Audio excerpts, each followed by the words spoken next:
Good. Well, today we're going to discuss consumer behaviors and how understanding them is essential to helping a company grow. So, so companies need to understand consumer behaviors for each of the consumers to understand the lifestyle, the cultures, the values, all of this, so they can target each of the consumer properly and then making better advertisement or commercials for them. So they're gonna have competitive advantages compared to the other companies. By understanding the consumers, they're gonna be able to sell them more properly the products and then making more profits. And so there are 6 external factors, so socio-cultural, political, legal, economic, competitive, technology, and international. So with technology, these are things that you kind of can't control, but you have to adapt to. So with technology, Apple's a really good one. They're always coming out with a new iPhone, pretty much every couple of years with almost groundbreaking technology. You know, the last one with the facial recognition and stuff. That's really new, and so they're adapting to what is available to them and then bringing out a product that entices people to that new technology. Companies need to understand the political and legal implications that go into making a company grow.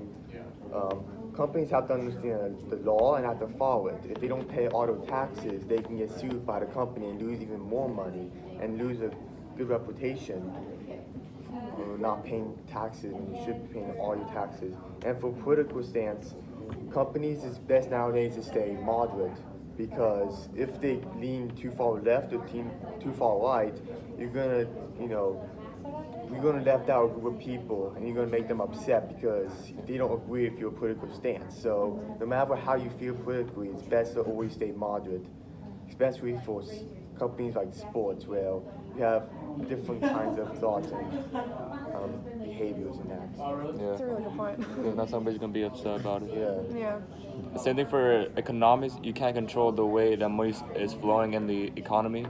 So that's something that companies need to take into account, have a plan B in case everything goes down the drain.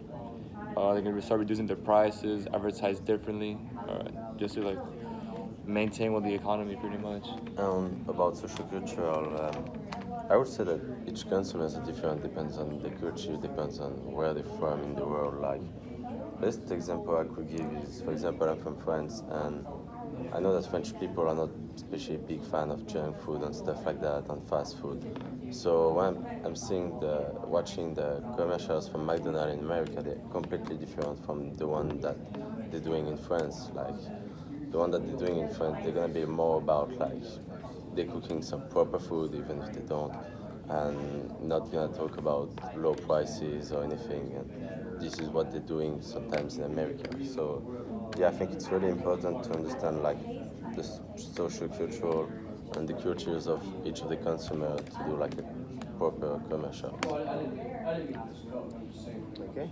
Now we also got to discuss the market implication understanding themselves about culture. And for mine, I have masculine versus feminine. Harley Davidson is not going to advertise more to females. They're going to advertise more and market more to the men, because men tend to ride more motorcycles than females do. As opposed to someone who sells flowers, they're not going to market maybe more to women than they would to men, because men also buy flowers. So they'll market maybe both of them evenly, even though, women probably get the flowers, but the men's the one that's actually buying them. So you have to understand all this when determining who your base is and how you spend your money. Understand who you're talking about. Is it more feminine or is it more masculine? Especially a Harley, because Harley's presumed to be more masculine, a more masculine type of motorcycle. Exactly. Yeah, that's true. I'm going to talk about status. And so I had a really interesting experience over the summer. I actually stayed with a lady whose sister worked on Wall Street and was challenging the power to become the CEO of this massive company. I didn't really understand what it was about.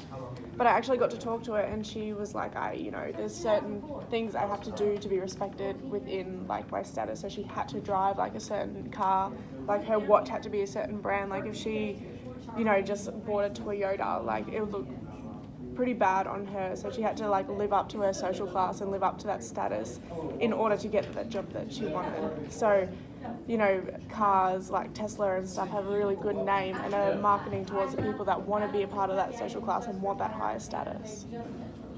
I will be doing youth and age. So pretty much like the youth we have now, they're very involved with like technology and like social medias and stuff like that. So companies need to understand that the majority of like people viewing their products are mainly going to be through social medias. So they need to be focusing on having the best social media name out there and being able to market to the youth nowadays. That's it. Uh,